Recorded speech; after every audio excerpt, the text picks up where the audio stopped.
I'm curious, if you had to be born today, what nation would you be born in because of their healthcare system? I wouldn't want to be born in a country only because of their healthcare Well, system. if in this hypothetical, you have to choose. Well, look, first of all, I do have a book called Which Country is the World's Best Healthcare? But I only went to 11 countries. I didn't go to every country in the world. So the big winners were Welcome to the Checkup podcast. Today's guest is Dr. Zeke Emanuel, an oncologist who, amongst many other things, helped design the Affordable Care Act, or Obamacare, currently America's entire healthcare system. So you can blame him the next time you accidentally book a doctor that's out of network.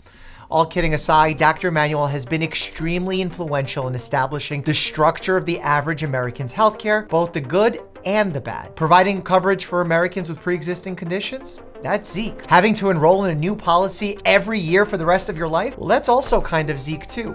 But he's not just a physician and bioethicist. He's also the author of a new book called Eat Your Ice Cream: 6 Simple Rules for a Long and a Healthy Life. It's full of great tips to improve your health, including the dietary benefits of eating ice cream.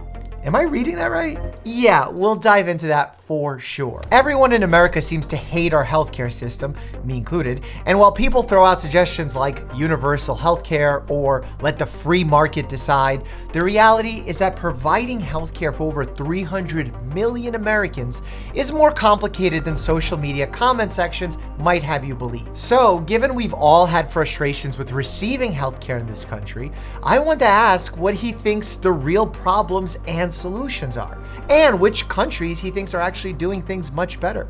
Please welcome Dr. Zeke Emanuel to the Checkup podcast. Doctor, I'm so happy to be here with you today. It's a great pleasure. To chat about the state of the world as it exists today with biohacking, health insurance, health prevention, the way news media covers our medical stories.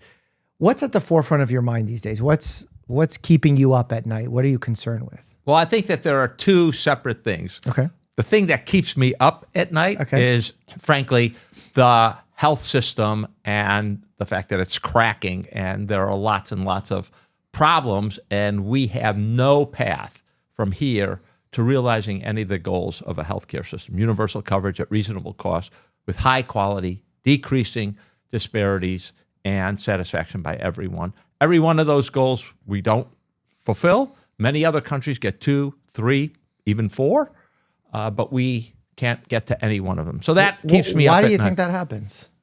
Oh, I think Why are we so bad I at think this? that's first of all, it's the book I'm working on now, and I think it's a direct result of the structure we have created.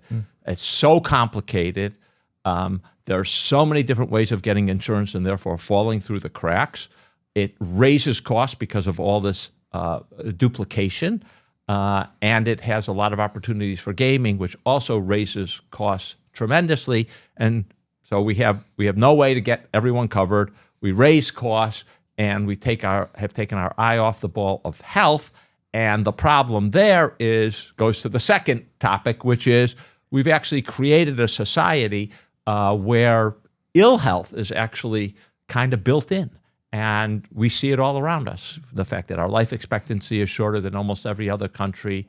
The fact that we have 40% obesity, 30% overweight. We have all these distractions, high levels of mental health. So those are the two things that worry me. They obviously overlap, but they also have differences. If you really want to get people healthy, it's not only about the healthcare system, it's about the food system, it's about school, it's about a lot of other things. Yeah, and you've played a major role in the ACA. Can you take us through that? How long do we have here? I thought this is... Free flowing, let's go. So I was lucky enough to be asked to come into the administration, the Obama administration, to work as an advisor on the ACA. Obviously, lots of things. Took 15 months to get it passed, but it got passed. Were you happy with what was passed? What passed improved the healthcare system. Am I happy it didn't solve the problems? In retrospect now, created some additional problems because it's very we added complexity to the system instead of simplifying things. But look, we added 24.5 million people got coverage. through Medicaid, the exchanges, employer-sponsored insurance, we kept healthcare costs flat. Alone, did the ACA keep healthcare costs flat? No. Was it a major factor in that? Absolutely. Those are two big achievements that no one else has realized.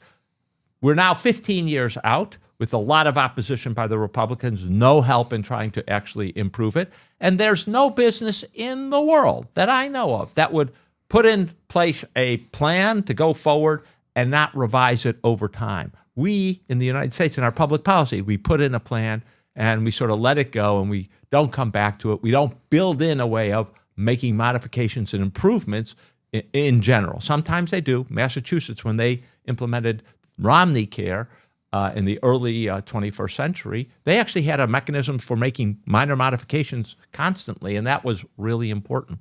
So we're seeing cracks and we're seeing problems that have to be addressed and will be addressed. I had Senator Schumer sitting across from me not too long ago during the peak of the shutdown talking about his fears of premiums rising for individuals, for couples. Is that a fear of yours given what's going on in government these days? Oh, it's not a fear. It's a reality. It's horrible. So today, for 2026, the average family premium from an employer, $27,000 for a family. $27,000. That's a new car every year for health insurance for a family where, you probably have two adults working, two children. They're relatively healthy. They're not probably using a ton of health care. That's outrageous. And we can't, that's... How does that compare to the year prior? It's up about $1,000 or $1,500. Okay. But, that's just... And the projections for the future are up. Of that, in the economists will tell you the worker pays for it all, either visibly through wages where they have to pay their part of the premium, or invisibly through wages they don't get or otherwise would. And that's, even if we could cut that back, $3,000, $4,000, $5,000, a family, there's almost, I don't know any single family except the, top 5% where $3,000 or $4,000, $5,000 wouldn't go a long way towards making them just a lot calmer, reducing a lot of the financial stress. That, I think, that is the major issue. If the shutdown did anything, it catapulted healthcare affordability to the top of the agenda. Now, in that context, a lot of what the Democrats wanted was the enhanced subsidies for the exchanges to be maintained. Only 24 million people in the exchanges. Really important for them to get financial relief. But there's 150 million people with insurance from their employer who would get zero relief. We have to deal with the whole system, not just a small part of it. And, I've written a new op-ed about that, and I think it's really important that we focus on everyone in the country having affordable health care, not a small segment. In this op-ed or perhaps otherwise, have you come up with some ideas of how to address it more globally or nationwide? Yes, I think there's a two-step process. The first step is we have to put in some things that can reduce costs, importantly, in the next few years, capping hospital costs, doing what's called site-neutral payments, where you pay the same price for a hip replacement, whether it's in an ambulatory surgery center, hospital outpatient, or hospital inpatient. Facility fees are insane. Exactly. Facility fees need to be evened out. That's on the hospital side. On the pharmaceutical side, we have to bring down the costs. There are multiple things. I think, look, why don't we adopt a policy they have in Australia and Japan, which is at 5 years, there's a mandatory price cut, not price increase. We could also think about making restrictions on PBMs so that their fees are not dependent upon the price of the drugs they sell. The flat fee, that's the first thing. The second thing is anytime there's a biosimilar for a specialty drug, has to be included on any formulary they create. Right now, they have a big incentive not to include the biosimilars, and in many formularies, they don't. That just drives prices up for everyone. Similarly, we need to tackle administrative costs. In the United States, we spend $1 trillion on administrative costs. For your listeners who don't spend a lot of time, that's $3,000 per American on administrative costs in healthcare alone. That is insane. That's the great chart that I show so often to people in explaining why healthcare costs have gone up, because they assume doctors are somehow become more rich, when in reality, the amount of administrators has skyrocketed. Doctor salaries stayed relatively flat. They're if flat not dropped. compared to inflation. Yeah. Exactly. And the administrative, not just costs, but also burden on doctors, on Everyone, patients too. The hassle factor, that the technical term for that is sludge. Yeah. Lots of hassles. And we can, McKinsey has a report where they say we can probably get $250 billion out of those administrative costs. Simplifying the system, that's without radical change. Simplifying the system would help. So I think those are some of the areas where I think we have to actually implement fast to reduce costs. That won't change the underlying system. So that's step one. Step two has to be much more comprehensive reform. And I'll tell you, to be perfectly blunt, we don't have a big debate about what is that comprehensive reform going to look like. And we need to have that debate starting now, because we have to vet ideas. We have to say, no, that's not going to work. This will work better. Because I really think the affordability thing is becoming so oppressive to people that in the 2028 presidential election, if not then, for sure in 2032, it's going to be top of the presidential debate. Yeah. You mentioned PBMs, and I've been quite vocal about the lack of transparency, the way that they even were instituted in the first place in order to save us money. And lo and behold, that's not exactly what's playing out. They've created basically new billion-dollar industry from it. What's your take on the various ways that you see vertical versus horizontal consolidation between the pharmaceuticals, the pharmacies, PBMs, hospital systems? To me, there has to be something antitrust happening here, but it doesn't seem like it's addressed enough. What are your feelings on that? Yes, I think you're 100% right. We have, again, part of the gaming of the system is more consolidation. You see this in the hospital sector. That tends to be more horizontal, although there's some vertical there where they're buying physician practices and not just buying other hospitals, but physician practices, ambulatory surgical and ambulatory imaging centers and other things. So that has to be addressed. And then I think I totally agree with you, this vertical integration. And we've just, we've had reports about companies that are vertically integrated where one part's feeding the other part so that they can charge high and the profits stay within the company. All of that has to be addressed. And unfortunately, the FTC and the Department of Justice haven't had the resources, really, the manpower to go after this and set new standards for it. But if you look at, certainly on the hospital side, the consolidation in most markets is terrible. Now everyone is one of two systems, and that's it. And so you have really no choice. And the payers, we all love to blame the insurers, but they have no opportunity to actually drive prices down from competition. So we have to instill more competition. And I think there are, again, mechanisms. I'll give you one that was originally proposed by a Republican, and I think it's a very good idea, which is we have to cap hospital prices, and the cap that we use, how much above Medicare they can be, directly relates to how concentrated the market they're in. If the market has a lot of competition and we can rely on competition to keep prices down, we don't have to cap them so low. If there's only one health system or two health systems in the market, then we have to have a lower cap because competition won't keep the prices down. So one or the other.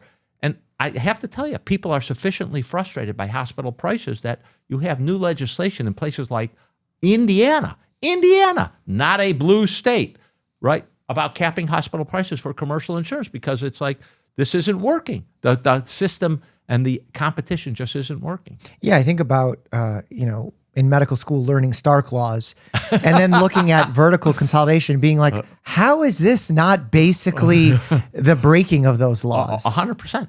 So I would love to see the Justice Department play a role here because it is multifactorial. Just like when we were thinking about weight loss, it's not just about exercise. It's not just about diet. I recently had a psychiatrist on who's talking about shifting from mental health to brain health. When we're improving brain health, we're also improving all the other body parts, and thinking about metabolism improves the brain. So here, attacking it on every front seems to be crucial. And yet there's some kind of distraction happening where, despite the calls from the people, we're not seeing it play out on an actionable governmental front. Why is the government not listening in this case? Well, it probably is no surprise that the healthcare industry is the biggest lobbyist in terms of dollars. It's also separate from the actual dollars spent, the friendliness with the Congress people, the importance of a hospital or medical group in their district. Those things play out. And I would also say the complexity of the system. Yeah. And we have to be really clear about this.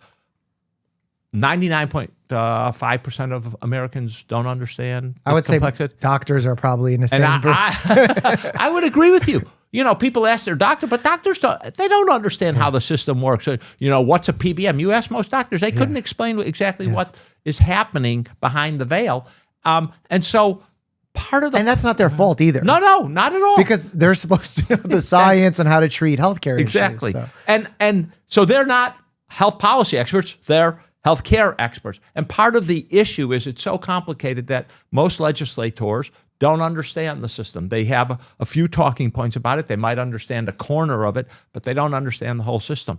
And that, I think, makes it hard to develop reforms that aren't going to, come back and haunt you, as well as makes it hard to develop comprehensive reforms. And then, by the way, sell it to the public. So they get lobbied by, some company, do this, and then it has knock-on effects that are bad for the whole healthcare system. And we're seeing that, upcoding. So it's rational that we should pay doctors and health insurers more for sicker patients. That's very rational.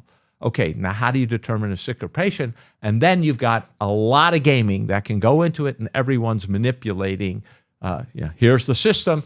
They'll figure out how to manipulate it because it's complicated. And that, I think, inhibits more comprehensive reform. So I think we've got to figure out how not everything has to go back to Congress or state legislatures, because it's hard for them to figure out, is this solution going to work? And we need a different mechanism for reform. Is a partial solution to this having more physicians run for office? No. Again, as we pointed out, a lot of them don't understand health policy, have made mistakes. So I'm not sure. I mean, there is good reason to have physicians add their voice. I think, for example, on vaccines, not all physicians are good on vaccines, but the vast, vast majority believe in them. And in some other very important roles to say yes or no, that's a good idea or not a good idea. But I don't think it's physician, not physician. I really do think the complexity of the system now overwhelms anyone who doesn't study it for a long time. And most legislators, because of the nature of the job, can't study it for a long time the way they used to in the old days, as it were, like 20, 30 years ago. I've had AI experts on the show, and I've seen episodes on 60 Minutes on AI, and everyone's talking about the future, robots, this, that. And to me, I would just like to see AI remove some of the administrative burden in selecting a health insurance plan, in removing the need for 16 administrators to bill my outpatient family medicine visit. Why aren't we utilizing these technologies? Are companies not innovating in them because they might cut into profit margins, or is there some sort of side benefit that I'm missing? I'm very bullish on AI in medicine. I do think it's going to make a big difference. I do think it'll make a big difference on the administrative side. I do think it'll make it a big difference on decision supports. I actually do think it's going to make a big difference on delivering care. The more you look at some of the innovations and some of the ways, there's a lot of AI, There are AI systems out there that can do great at a differential diagnosis. Here are all the possible things when you describe a patient. Tell you what tests to order to efficiently get to an answer. Tell you what the guideline concordant therapy is. That's a lot of what medicine's about right there, and then even monitor patients. So I think the future is going to be very positive. The issues are integrating it into workflow. Pretty mundane issue. All change requires, how does the workflow go? How do we adjust it? How do we integrate? Making sure that there's payments so that people actually have an incentive to use it. Those things, all of those things are lacking at the moment. They're not all lined up together.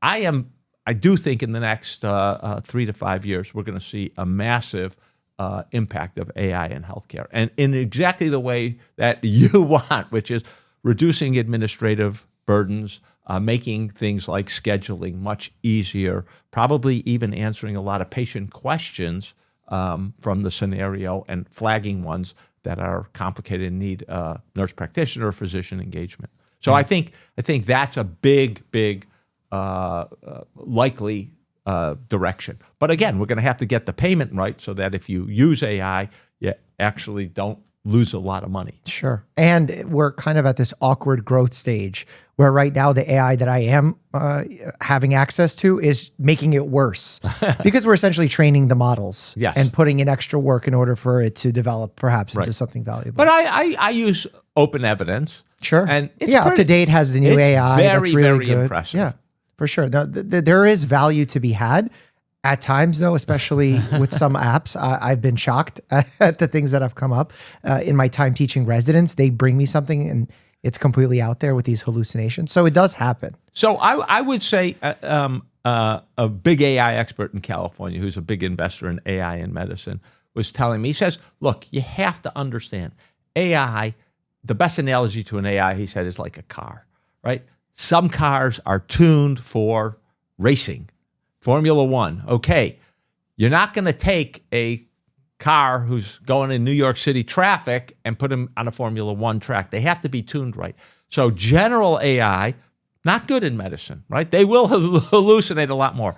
AI that's trained in medicine and trained, as you say, repeatedly in medical encounters, they are going to be much better, fewer hallucinations if you force them to give you the citations and you can run and check them. So I think there is a training of the AI and a cultivation of the AI that's going to be necessary. Look, generative AI, LLMs, right? They're 3 years old. Okay, it's like, oh, that's right. So in the next few years, 3 more years, and it's going to be amazing. One of my colleagues at Penn, Ethan Malik, is fond of saying, the AI you use today, the worst AI you'll ever use. That's a good one. So that's an important lesson. So it's only going to get better and better and better.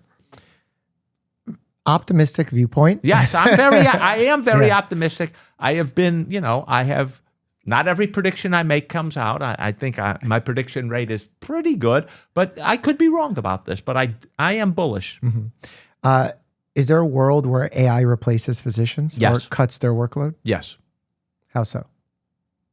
I don't know if you know about Amy, the Google primary care doc. Mm-mm. So they've developed this system. It's called AMIE, and I always forget what each autonomous, interactive, advanced. I think is the word, but I could be wrong. I know the last word's explorer. Anyway, they tested it against board-certified PCPs, primary care physicians, with patient actors who were playing out a clinical scenario. The patient actors evaluated them for empathy, confidence in their judgments, and a few other things. And specialists evaluated them for the recommendations they gave, the management proposals, etc. There was not one of, I think, 27, 28 metrics that Amy didn't exceed the PCP. There were some where they tied, including empathy. So if you combine the ability to have a differential diagnostic test and therapeutic recommendations that are guideline-driven with greater empathy than your primary care doc, you're going to have to tell me why we're not replacing primary care docs with chatbots. And this is when both were doing chat, so it wasn't face-to-face interaction. Nonetheless, that's pretty impressive in my view. Of course, now, from a technological standpoint, yes, absolutely. And it's not in the clinic, so we have to test it out with actual patients in real life scenarios, not made up, not a few, sort of classic patient scenarios. But I think that does suggest to me that there's a law that, it could be pretty impressive. Yeah, I'm curious how it plays out from the human model of it all, because ultimately I've went to school and I've had friends that were the brightest minds in terms of test taking, medical knowledge, can quote you every sub-step of the Krebs cycle with 100% accuracy. And they turn out to be crap doctors.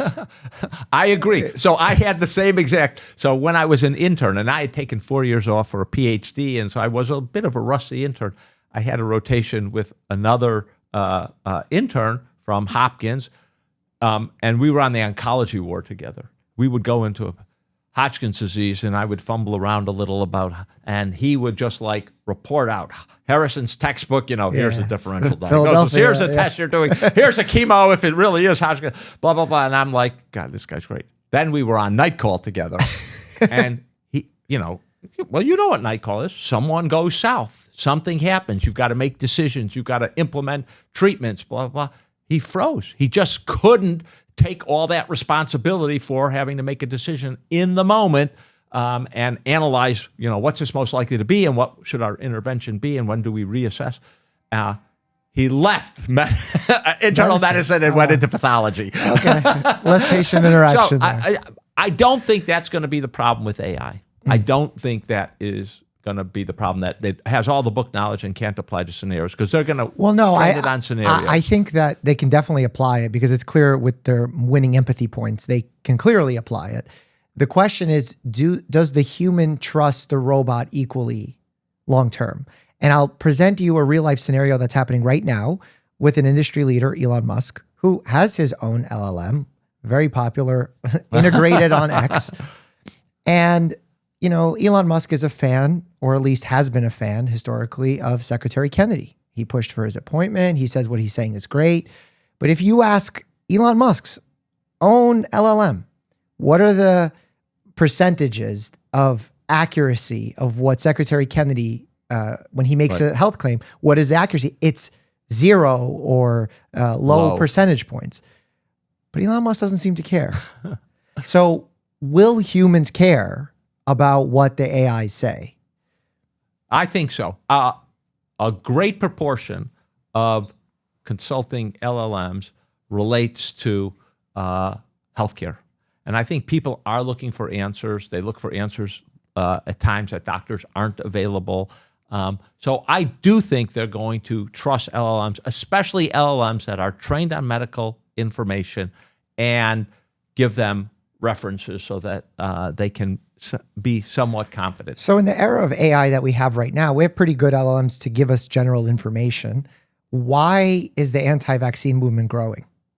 Oh, because I don't think this is a perfect case of ideology over interest. Exactly. So when the AI... Well, I think most people, when they consult an LLM for a medical thing, are going to be confident, want the answer. They don't have an ideology. Oh, I see. Okay. So the ones that are consulting will be happy with it. the ones that'll use it. Yeah, absolutely. 100%. So do you think there will be patients who say, like, I see a non-AI physician, and then some patients will say, I don't care, I see an AI physician? I think that's right. Yeah. And, there may be differential in pricing. There may be differential in time to access, et cetera. I work with a company, and, that has developed a platform for children and focus on children and trying to make various therapeutic activities gamified that children will engage with. So, for example, in occupational therapy, physical therapy, or mental health therapy, we've got a gamified system, and kids love interacting with it. And it means that they can actually see the in-person therapist less frequently, because between in-person interventions, they're doing these kind of physical therapy routines, which they were suggested before, but of course, no one did. Homework. Now with the game, they're actually like doing it. We've limited the number of times they can do it so that they don't get addicted to it. And it both allows them to progress faster and lowers costs. That's the kind of intervention I think we're going to see more of, that doesn't necessarily displace a healthcare provider, but augments what they're doing in the therapeutic realm. We're very excited about it. And, you can also see how it might be useful we know it's useful for behavioral health. We've done it, self-regulation of kids and things, anxiety and working with them. It'd be useful for diagnosing autism and things like that, where a lot of the diagnosis is already, we're going to film you and then we're going to code it. Well, the AI can do that better. I worry about private equity being so involved within the healthcare space. because I feel like the healthcare space, unlike a traditional consumable product, it's life or death. So it's not a choice of whether or not people want the luxury of this toy or this jacket. It's their insulin that they need. So when people start messing around with that, I get concerned. And I've seen it play out negatively, like even in the telemedicine space, as an example. Telemedicine was, to me, when I was studying in my residency, a great option for patients who needed to see a subspecialist to look over labs and imaging and give guidance about chemotherapy from a distance. From patients that didn't need to take a day off work and can remotely connect to me, and I can go over their hemoglobin A1C with them and manage their diabetes virtually, change their insulin dosage. Great. Then companies started popping up where they use telemedicine for everything, and they basically become a prescriber mill, maybe not for opioids, but for finasteride, for hair loss, for Viagra, for antibiotics. Like there's websites now you can go on and literally self-diagnose without really talking to a physician and request whatever prescribed medication you want. I saw a commercial playing when I was on Fox and Friends the other day for a travel kit that includes all sorts of antibiotics and antiparasitics that you could just call in and basically get now. Any concerns that world taking over AI? Well, there are two things there. One is, calling in and getting medications, which have, the problem with antibiotics and antiparasitics is there's a lot of consequences for the rest of us, antibiotic resistance when it's used incorrectly, et cetera. The issue of PE is in some ways a separate issue. I think that is a real problem. And I just taught my class on PE, and I said, look, I don't know of one area in healthcare where the entrance of PE has actually improved care, improved quality, and reduced costs. You can't point to a single area. They either reduce costs or they drive costs. They reduce costs, increase profits. Quality, reduce quality, increase costs. Right. And some kid said, well, there's IVF clinics. And so we looked into the data. The data are not that PE improves IVF. They improve access. They consolidate. There's also not-for-profit consolidation. It turns out that consolidation is good because they bring the same standardized care. They also quantitatively measure outcomes. Turns out that PE is actually not better at the ultimate outcome, are you having a baby, than private not-for-profit chains. So even in that scenario, which was raised to me by one of my students, not improve the system. So I don't think anyone in PE can point to an area where they've actually improved the system. Yes, they consolidate. They bring, whether it's dermatologists, emergency room doctors, et cetera, together. Typically, they raise the prices in multiple different ways. They change the patient mix, the kinds of visits that they're getting to raise more money. So I am quite skeptical that there's a place where PE has a good role in healthcare. I think their model and the healthcare model, as you point out, don't mix. So I'd love to be. Well, are you concerned about that mixture of AI and PE merging to create a Marvel Thanos, if you will? No, maybe I should be, but I'm not. Okay. I'm not that concerned. I actually think many of the big tech companies have to make it in healthcare. Hitherto, their track record in healthcare can be summed up in one word: sucks. Whatever it is, it's Verily at Google, no real successes. It's Amazon, no real successes. It's whatever Cigna's bought some products. Microsoft doesn't have any successes. But healthcare and AI is different. If the trillions of dollars of valuation are going to be justified in the AI space, they have to succeed in one place, and healthcare is the place that they can succeed and generate hundreds of billions of dollars in annual revenue. That, I think, is they have to focus there. You can focus on law and trying to disrupt law. How big is law? $400 billion, medicine dwarfs law. It's 12 times bigger. So I think if they're going to justify all the investment and the excitement, they're going to have to succeed in healthcare. Despite the fact that you're so bullish on AI, you're quite bearish on biohacking. That seems a little paradoxical. Explain. No, I don't think they're related, actually. I think if you were to take a subset of individuals who are bearish on AI, almost all of them are bearish on biohacking. That's probably true, and that's just because they don't understand biology at all. Yeah, I think this idea that we're going to outsmart the body, and if omega-3s or whatever, pick your favorite supplement is good, more's got to be better. Mm-hmm. Well, you and I know in biology that doesn't work. More often is worse, right? You create problems. Yeah. And we know this from the, simple model of the immune system. Oh, we've got not enough immune system function, okay? We're liable to infections and other problems. We've got too much immune system function. We're liable to autoimmunity diseases and other sorts of problems. A lot of biology is about a very complicated balancing act. And so overdoing it, which is mainly the direction biohacking goes, not a good idea. And so I think they've got, again, it's a typical tech approach. They've got the wrong model. I mean, in AI, throwing more and more compute power is how they've succeeded, right? Throwing more and more supplements or more and more stuff at the body is not how we're going to succeed. So if you ask a lot of the LLMs, even the medical ones, about these medications, supplement-wise, biohacking, they'll be honest and say what you said because they look at the available data. But the founders of AI companies take a completely different approach. So are they not trusting the current evidence that exists, or they're just trying to jump ahead? Is it a mortality crisis? I think it's two things. I think it's narcissism and a little excessive belief in their own brilliance and infallibility.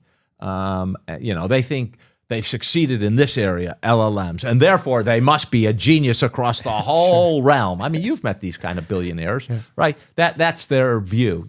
I succeeded here. I know everything. And so I think they don't actually pay attention to they don't really have the time to pay attention to the underlying data, the underlying understanding. And they think, oh, well, we haven't tested this. That's right, we haven't tested it. That doesn't mean your hypothesis about more is better.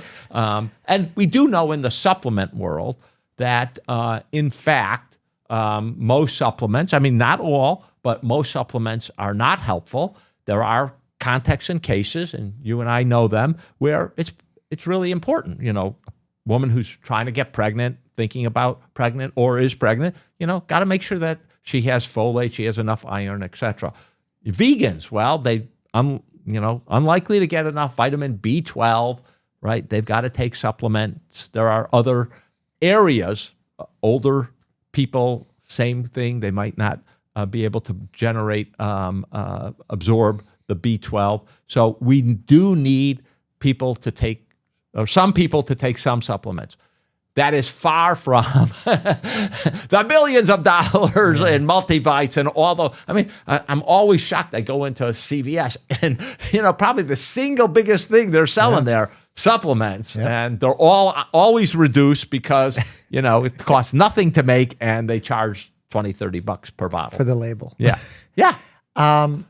Do you think there's ever a world where the FDA gets involved in the supplement space?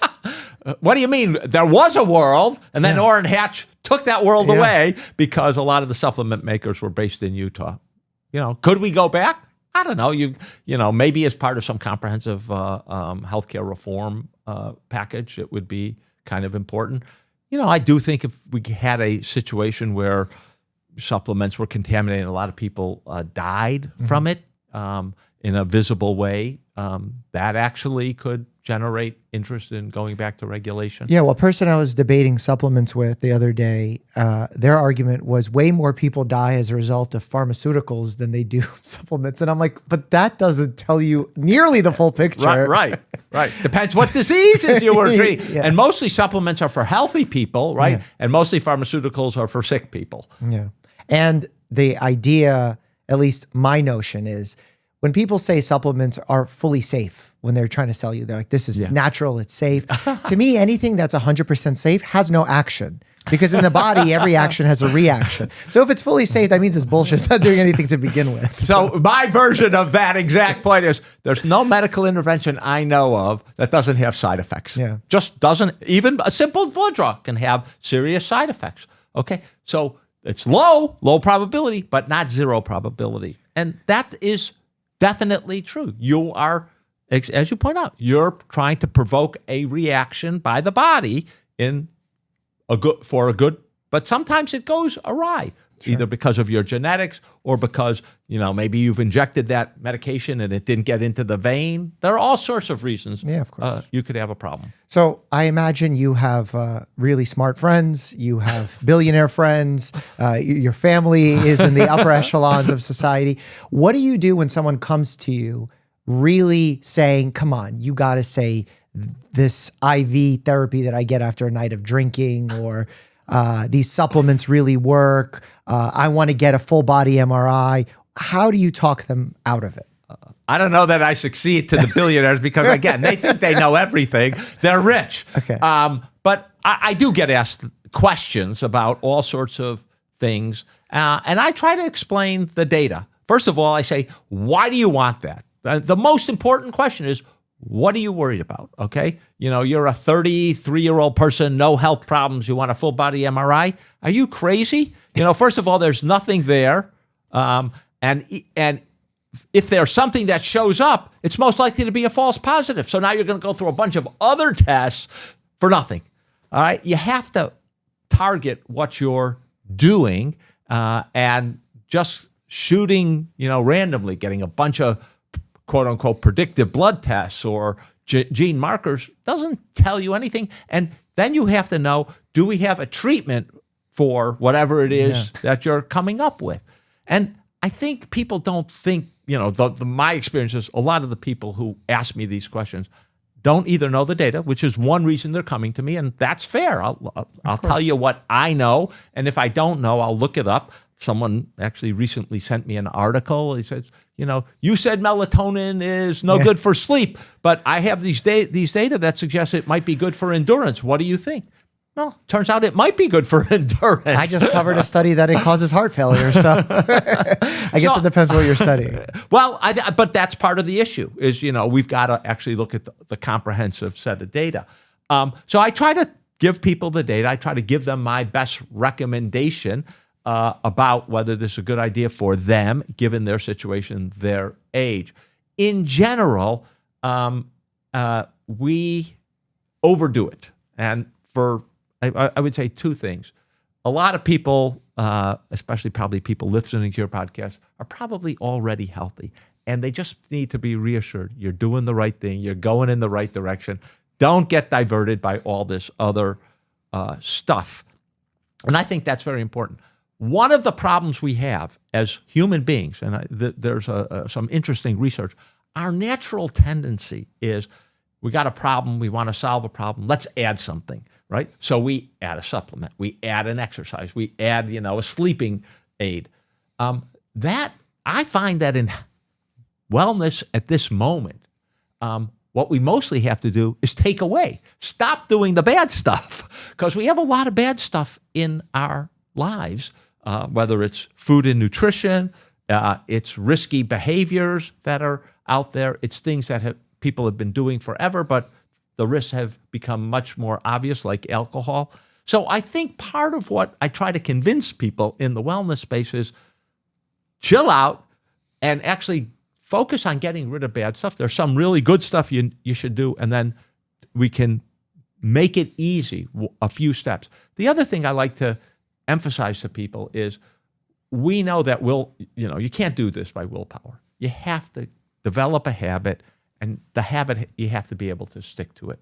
And one of the problems is you got to stick to it for life. So someone that, it's extreme self-denial or that, you're not going to stick to that. Yeah. Or if you do stick to it, you're going to have a very unpleasant, unhappy life. That's not a formula for success. You want to enjoy the 75, 85 years you have on the planet. So I try to say, let's figure out what the habits are that you can do or work towards, and that you're going to enjoy, and you're not going to suffer.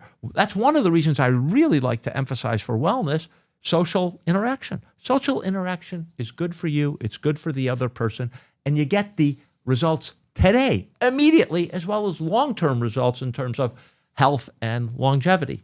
So you gotta. I mean, I think people are nervous at this moment. They're feeling like the world's out of control, which it is, and they're going to control the part they can in terms of their own wellness. Well, that's good, but don't go overboard. Yeah, the hyper optimization of it all is where I think it goes wrong. Like, it's all right to try and optimize your health, but once you're in that hyper stage, that's where you're getting into now the opposite end of homeostasis, where you're getting the negative repercussions of it. Yeah. I remember there was an ER doc that I trained under where we were doing some cautery of a nosebleed for a patient, and we got it to mostly stop.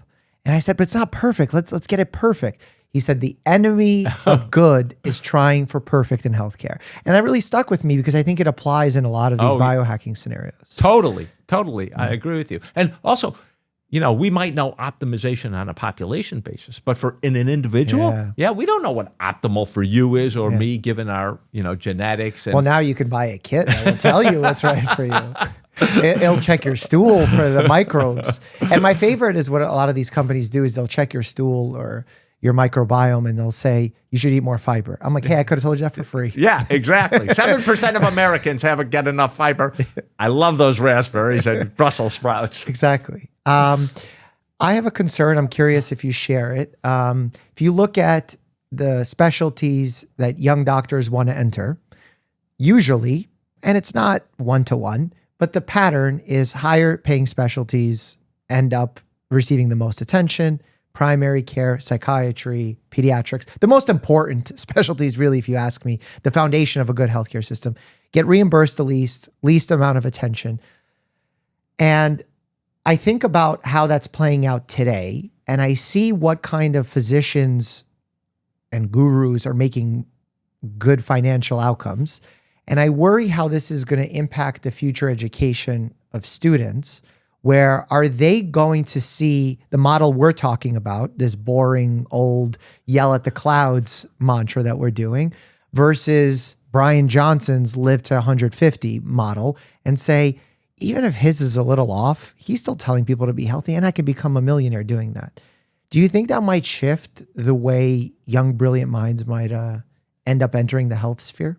Oh, I don't think it's a future thing. It's a current thing. I mean, when we look at the number of students going into pediatrics or the number of students going into internal medicine or going into psychiatry, as you point out, you don't have to be a wealth maximizer to say that the 5x difference between an orthopedic surgeon and a primary care doctor per year, which is going to be compounded over 30 or 40 years of an entire career, that's going to drive people, especially if they come in with 200,000, 300,000 debts. We have to change the model. In the Philadelphia area where I'm at, the insurers are paying 4 cents of every healthcare dollar to primary care.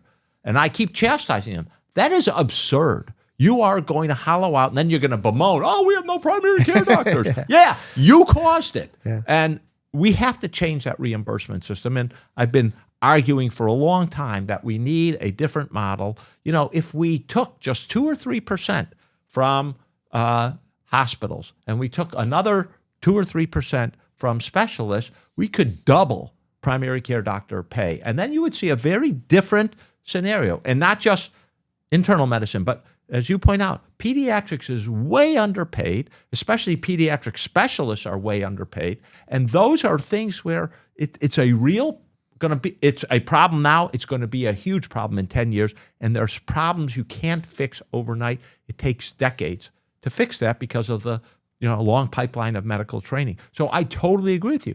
There's good evidence. Adding more primary care doctors to a community increases longevity, decreases mortality. Adding more specialists does the reverse. Actually increases mortality. Not a good scenario. And so we need more primary care doctors. And again, they don't have to be wealth maximizers to say, we got to narrow this gap between us and the orthopedic surgeons or the urologists or the neurosurgeons, whoever. You got to get them closer to that money. So maybe the difference is 2 times, not 5 times. Yeah. The idea of insurers wanting to focus on primary care, to me, makes so much sense, because if you invest in primary care, you're investing in preventive care. You're saving yourself as an insurer money down the line. However, what I've seen happen is that rarely the same person is covered by the same insurer after 5 years. So as a result, there is no incentive to invest in prevention when you know you're going to lose this person to another plan. Has there ever been talk on the back end of making not maybe a lifetime plan for an individual, but some kind of policy where insurers have to stick around with a person? So yeah, I've written a lot about this. You're 100% right. This churn, you switching insurance companies, totally undermines the financial incentive of an insurance company, not just to invest in prevention, primary prevention, but to invest in anything where the payoff is going to be a year or two down the line. The rotation among plans is pretty high, 15% per year. So you're absolutely right. Churn is a problem. My solution to that is you're not going to get a lifetime plan, but you could get 5-year contracts where someone signs up for an insurance company for 5 years. And, if you change, you lose a job, you move, you get married, whatever, you can change plans. That changes the financial incentives, as you point out, to invest for the longer term, not forever, but for longer term. And I think that's a very important model for us. So I agree with you. Why do we have annual re-enrollment? It seems crazy. It seems wild. Exactly, wild. They don't sign annual contracts with docs typically. They sign 3 years or 5-year contracts. We should do the same. And by the way, as we're at it, maybe what we do is, same premium for 5 years. We're not going to increase the premium for 5 years. So everyone's got some predictability. You create an incentive for people. Well, you'll tell them you can't change the premium. They'll just raise the copay or whatever. I have other ideas about that too. Because, you could say copay for visiting the primary care doc, 0 for 3 visits a year. Well, that again changes the incentive of people about how they're going to use their healthcare plan. But I think you're, absolutely right. If we believe prevention's important, we have to think about why aren't we getting it? Well, we're not getting churn is one of the major factors. I love politicians. When we were doing the ACA, they would say, we have a sick care system, not a healthcare system. I said, do you understand why? You pay for sickness, exactly. You don't pay for health. Yeah. Well, that's what I was going to say. My frustration with the current Make America Healthy Again movement, which I don't quite understand what again means, because when were we healthy and not having issues? If we're going to talk about improving outcomes, we would be investing in primary care. We'd be investing in research. Yet NIH budgets for ALS, HIV, you could name all the conditions across the board, are being cut. Kevin Hall, phenomenal metabolism researcher, metabolic researcher, was a guest on this podcast after he was fired. Well, indirectly fired, I guess he resigned. But because of them trying to alter his work, these are the people that are going to be doing the work to create preventive programs, to give us guidance on nutrition, to help us get rid of junk food that we so often call out as what ails our society. But we're not doing that. And maybe because I'm naive, why aren't we doing that? Because it seems like we have this national budget that is in debt and we want to save money. And this is a surefire way to do it. And while there are not clear ways of doing it, there are some basic steps we can take, but we're not doing it. I agree. I don't think MAHA, I think some of their goals are quite admirable. Less ultra-processed foods, focus on chronic conditions. I totally. But to say those things and then put something into action are two different things. You knew exactly where I was going. I don't think they're consistent in the policies that they're advocating to get there 100%. I mean, look, if you want to change the food system and what people eat, you got to change the subsidies we have for the ingredients that go into ultra-processed foods. We have huge subsidies for corn and soybeans and rice and wheat. Well, what are those doing? Yes, they're making ultra-processed foods cheap and inducing people to buy them. Do we have the same kind of subsidies for, your pistachios, your raspberries, your blueberries, your apples? Absolutely not. We know those are very nutritious. They have good fiber. Go back to your fiber point. They enhance the microbiome. We don't have good subsidies for those. So they are not being consistent. Similarly, we have a lot of pesticides and a lot of additives. You want to make people healthy? We need a robust environmental protection agency. But in fact, we're undercutting. So I think you're 100% right. The idea and the implementation are divorced, and that is a major problem here. Now, I understand, I'm no expert on the MAHA movement, but I understand that there are people within the movement who are upset about that. Well, that is good, but they have to push for more consistency in what the government does. Some of it may be their general suspicion, if the government's doing it, it can't be good. That's wrong. A lot of this stuff only the government can do. Who wants to spend all their time looking at every bottle under their sink? Is it got a toxic or not? I'd rather the government take them out and do it systematically and maybe overreach a little bit than my having to take a lot of time and be obsessive about that. Every person doing it individually is not the way to go. That's one of the reasons we have a government. They can do it. They've got the expertise and they can do it effectively. So we don't have to. And doing it at scale should be cheaper. Yes, for sure. So there should be financial savings there. Yeah. I'm curious, if you had to be born today, what nation would you be born in because of their healthcare system? Oh, well, that's not a fair question. I wouldn't want to be born in a country only because of their healthcare well, system. If in this hypothetical, you have to choose.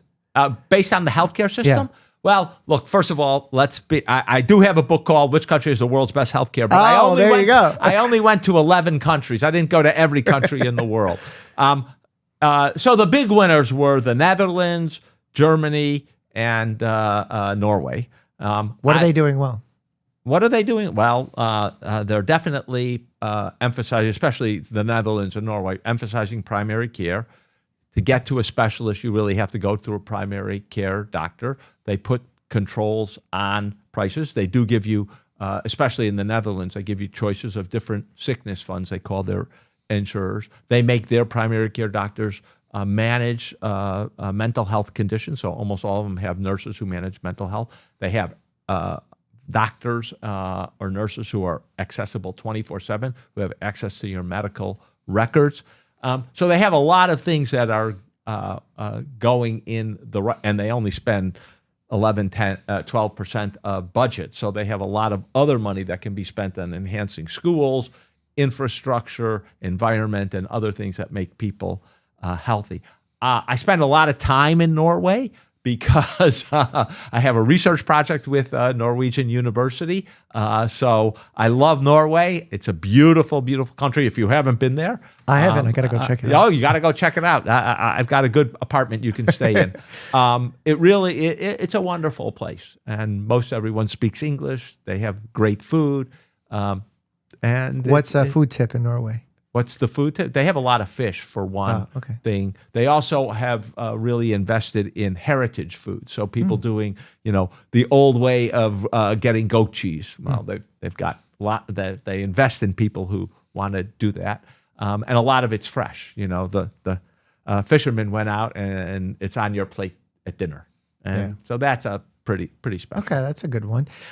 You mentioned earlier that avoiding bad habits is more important than trying to biohack your way out of bad habits. What are the 3 worst habits that folks have these days that are harming their health? Well, let's just focus on food for a second because there are lots of other habits. There's habits related to smoking, habits related to guns.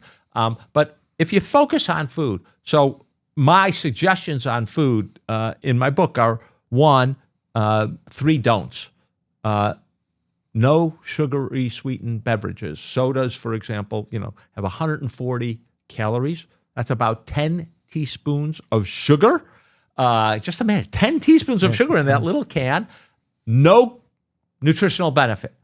Now, the good thing is Americans are actually decreasing. But then they're increasing their Starbucks frappuccinos. Yeah, and that problem is it's way more than 140 calories, about 400 calories. Because then you're getting fat in as well as the sugar in there. The second is to decrease your salty snacks, your packaged cakes, your muffins, your cookies.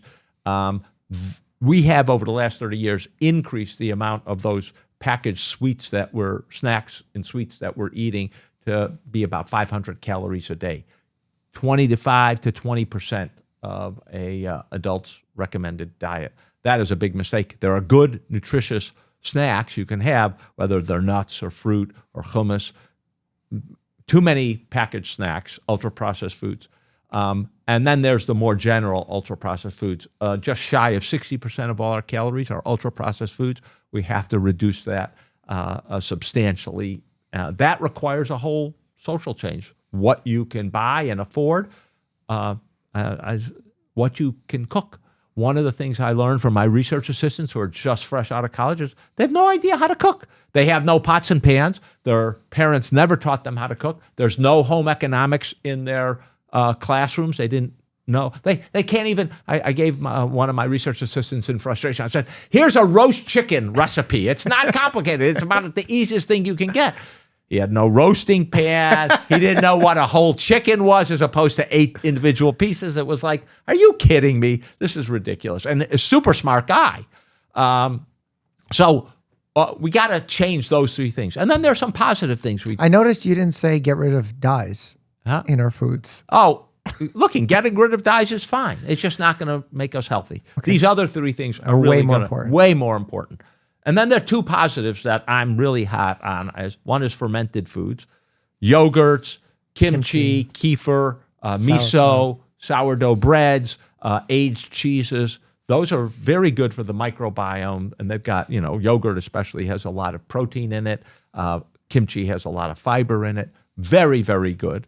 And then the flip side is, as we mentioned, fiber is it's going to be the next fad, right? Protein at the moment is our fad. I don't know. Fiber is big now with lentil pasta and chickpea pasta and all this stuff. Fiber is very important, and we have too little. Its most important thing is to nourish the microbiome, increase the diversity. And taking the supplements supplements have one kind of fiber rather than a whole diverse range of fibers. Yeah. And what I've seen is now people are popping up with fibrous drinks, which have tricked the FDA definition of what fiber is. Yeah. Well, I think, look, that is almost invariably, if it's going to taste good, and it's not going to be. Take your fruits and water, coffee, or tea. Don't try to mix them together. Yeah. Not a good idea. Makes sense. What about ice cream? I really like ice cream. That's the title of the book for a reason. Ice cream it's a dairy, and dairy is good for you. Not everyone agrees with me. One of my old professors from Harvard School of Public Health, Walt Willett, who's a real pioneer in nutrition. Walt is not high on dairy. He's got a very objective analysis of it in the New England Journal a few years ago. I would say he's not a wild fan. Partially, that's because the U.S. has pushed dairy for its calcium, but it's not to do with calcium. It's good protein, right? It's got saturated fats, but its saturated fats are contained in globules and don't have the same effect. It decreases the risk of diabetes. In the case of kefir, in the case of yogurt, very good nutritionally, got a lot of protein in it. We know that kids who have lots of dairy as children actually grow taller. One of the reasons the Dutch are probably the tallest people in the world. So I'm a big fan of, and then you've got ice cream, and it tastes good, right? Yes, it does have sugar, as long as it doesn't have emulsifiers and other things. Every night, a big scoop? No, there are some people who've done it, but, a couple times a week, great. It's a good thing. It's a good for you treat to have. And, my wife's grandmother had ice cream every day of her life. She lived to 100 in her own house. Well, that's not a great way to look at it. And because that can be weaponized the other way very easily. What she said is, there's always room for ice cream. It just squiggles in on the side of your stomach. It was her last meal. She enjoyed life. Well, that's great. The issue that I run into with people talking about certain foods or individual ingredients is a study comes out showing an association of consuming whole-fat ice cream or whole-fat milk with a lower association of heart failure, whatever, cardiovascular disease. And then people jump to the conclusion of, it lowers the risk. Well, that's the causation hasn't yet been proved or elucidated. So how do we take this bit of knowledge that comes out every so often with the nutritional study, an observational one? What do we do with that knowledge? So I think that let me make 3 points there. The first is the point you're making, which is, look, an association is not causality. On the other hand, you get, 5, 6, 7, 8 studies in different countries with different populations where you see an association.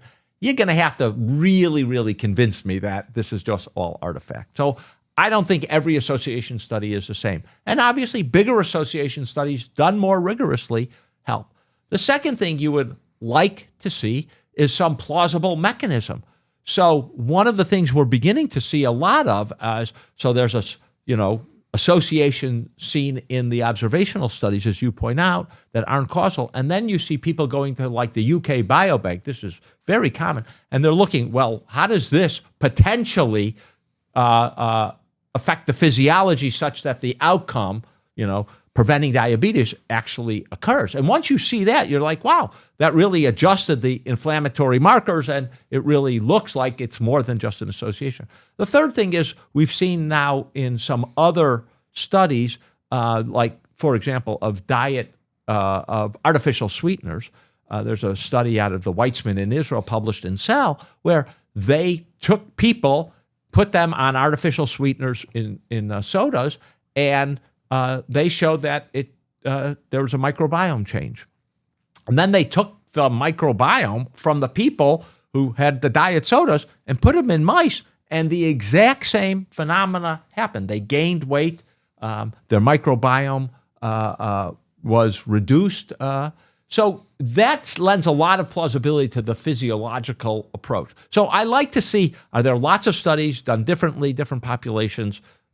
If they're all observational, I put a lot of strength in it. And then, is there a plausible biological mechanism done in a biobank or some other kind of study? So that's the way I like to assess them. Yeah, nutritional research historically has been hard to apply generally because it's so culturally dependent. What foods are you consuming at the same time you consume this specific ingredient? Are you talking about the American standard diet versus a culture that eats wild caught fish? So it's very hard to take one bit of data and then extrapolate it to the general population. Yeah. That's where I struggle. I totally agree. And also one of the points, and you were hinting at it here, is what are you substituting? So, you've got fish. What are you taking away? Are you taking away red meat or are you taking away vegetables, right? So part of, a lot of this stuff is we look at it in isolation, right? Milk in isolation. Well, what is it substituting for? Sodas? Oh, then it's probably going to be better. Substituting for water? Oh, then it might not be. So we have to put it in a larger context. And the other thing is, and I think people who are skeptical of all this nutrition research, and there are plenty of people, they often say, well, are you doing just a diet diary where people are remembering what they ate, which has a lot of flaws in it, like what was the last meal I ate? Or are you actually monitoring it? You mentioned Kevin Hall, one of the great researchers, and he puts people in a room which he controls everything in about scrubs, it. so they can't even tell if they're gaining or losing weight. Exactly. So I think that's a very big, important question that, again, if you've got 5 or 6 studies, different populations, that lends more support, I think, to You don't like the blue zones? No, I do like the blue zones. Oh, you do like the blue zones? I actually believe, so there's a lot of criticism of the blue zones, like, it's a lot of fakes and blah, blah, blah. Actually, if you look at the original findings of the blue zone, they have one of the absolute best Belgian epidemiologists, most rigorous guy. Not just look at birth certificates, but look at church records and school records and other things, and really confirm the ages of people. Then it became commercialized, and that. But I think a fair amount of that data, especially initially, very, very good, high quality observations about the diets of those people. Actually, I praise them. I think the blue zones are more accurate. I think the current criticism is not as rigorous as the initial studies that they did. Okay. You mentioned milk. Feelings on raw milk? Are you going to take Terrible shots with, idea. with Secretary Kennedy in the White House? There's a reason we celebrate Louis Pasteur and think he's one of the great geniuses of all time. It's called pasteurization, and it saved us from terrible things like getting TB or other infections from milk. Raw milk is not nutritionally substantially different from regular milk and homogenized pasteurized milk, and it has no proven advantages, and it's got plenty of infectious disadvantages. So are you concerned that now certain states are moving forward to allowing the sale of raw milk? I'm concerned actually that RFK has changed the attitude and changed the threshold and convinced people to roll back vaccine mandates. We've just seen some of that happening recently, to roll back fluoridation so that kids don't get cavities, to permit things like raw milk that have serious dangers. And we're going to see a lot more of this. And I'm worried. What's the end result? Well, we're already beginning to see it with the measles vaccine, but people are going to suffer. Children are going to suffer. People are going to die as a result. This is not the direction we should be going. Yeah. Do you think he should resign? I don't think he should have been approved in the first place. And I think Senator Bill Cassidy from Louisiana, got a piece of paper, and it's clear that piece of paper was worth nothing, and his conscience should plague him. Mm-hmm. So things he believes in. Senator Cassidy, he's a physician. I respect him a lot. He's actually quite thoughtful. And the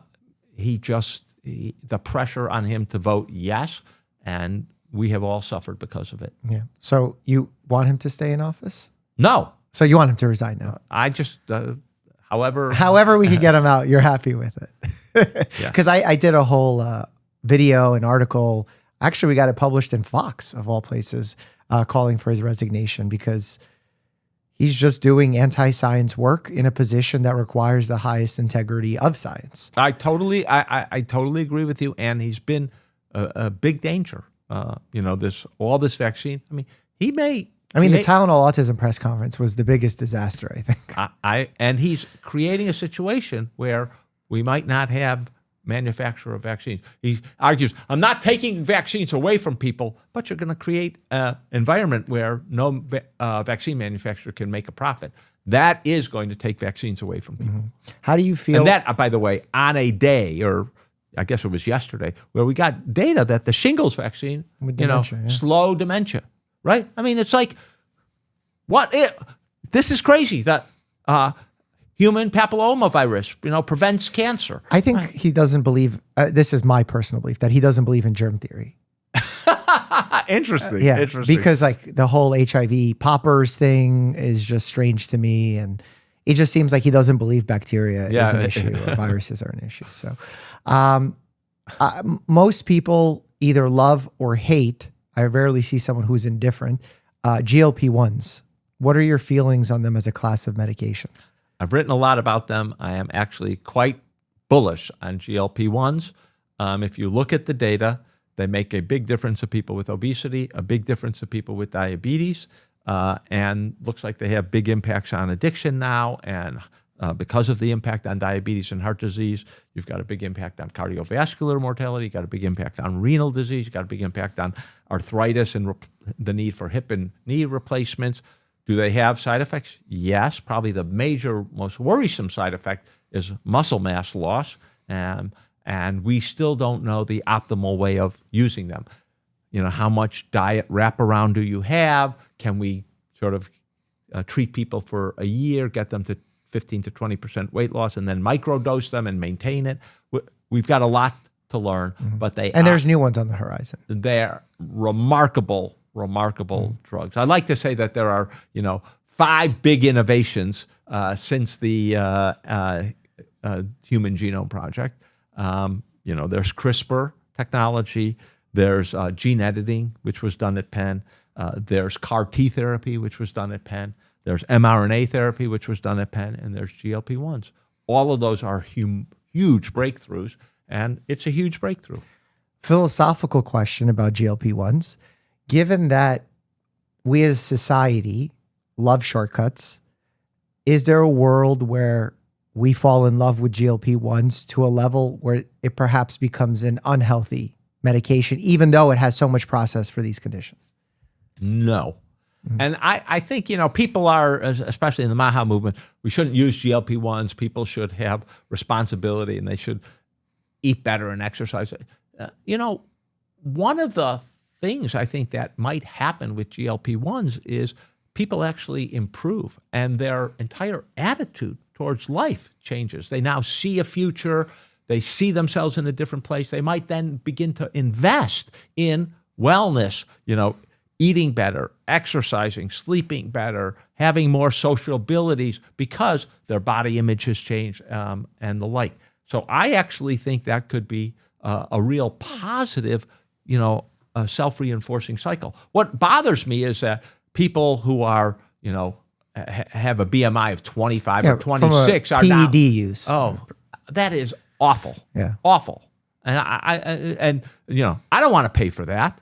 And through our health insurance system, I don't think that's right.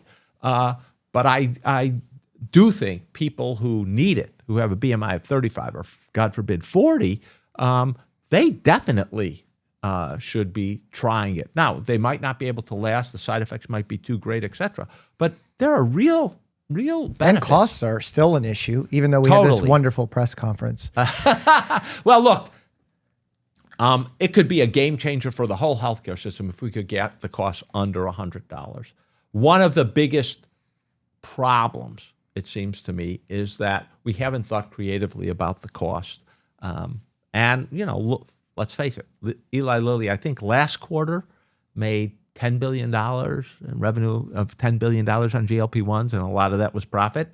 But there are lots coming on the market, and hopefully there will be more competition and we'll be able to drive the price down, especially when semaglutide goes off patent. Yeah, because I've seen the prices that they announced not exactly hold true, for everyone's plan. But I even had patients who have a commercial plan working in a hospital system, let's say. They were getting their Wegovy covered. And then once this announcement came out, they said, oh, well, now the out-of-pocket is only $300. You can pay for it yourself. So people who have gotten it covered now are paying out-of-pocket in order to make up the difference from the loss that the insurance company. So it's like all these shifting budgets, as we said earlier in the episode. Yeah. So very messy. Way. But I do think the drugs themselves are a big positive. Sure, yeah. And we've seen it in our patient population. I've even had a physician on the show who talked about how food noise destroyed her life to the point where she couldn't focus in school. She had to make the choice between being morbidly obese or failing out of med school. And by trying Wegovy, it allowed her to be human during a dinner with her husband, to allow her to focus on research. And now she works with the U.S. figure skating team. So it just shows how for some individuals who especially have this issue with food noise, that's where the word game changer really needs to be used. I agree. I have a friend from college, very dear friend, and I suggested to him, you should think about going on Mounjaro, Zepbound, and he said the next day his obsessions with food, his need to constantly combat eating more, totally changed, and his relationship with food has changed, and he's dropped about 10% already. Yeah. It is a dramatic medication. Well, the research surrounding willpower being a limited resource is not clear, and there's some good books. There's good books on it, and I've read them as well. But there's been some conflicting reports based on how you grew up and adverse childhood experiences and how all that plays into it. But the reality is your brain still has a finite amount of energy and decision-making capacity. And I think that's a prime example of that. Yes, so I agree. And somehow the reward system, GLP-1s interfere with the reward system. And it's not just rewards for food, it's rewards for many, many other things, whether it's alcohol or smoking or drugs. Yeah. We're going to find out that it's, very exciting what stuff. exactly it is. No one predicted it would have a central nervous system effect. But here we are. Yeah. Well, Doctor, this was a very fun conversation for me, very cathartic in some ways. I don't think we quite solved the healthcare system, but I think there's room for part 2 of our conversation, perhaps when some exciting news comes out or another book of yours comes out. Great. It's been wonderful. Tell us real quick where listeners can find your work. Where can they follow along? So I've begun to be on Instagram and TikTok. My book is Eat Your Ice Cream will be available January 6th. You can pre-order it now. I hope it's a fun read. I've been told it's a fun read. It actually was so I wrote it out of anger at a lot of these wellness gurus, but I tried to infuse a lot of humor and a lot of my family stories and stuff into it. And I'm working on another book. And so I publish every few times a month, I guess, in op-eds in various, the New York Times, the Atlantic, the Washington Post. So. Perfect. All right. Well, thank you so much for your time. Great. It was been a lovely interview. Thank you so much. Awesome. Eating ice cream? Okay. How about someone who only eats syrup? Yes, that's real. Click here to check that out. And as always, stay happy and healthy.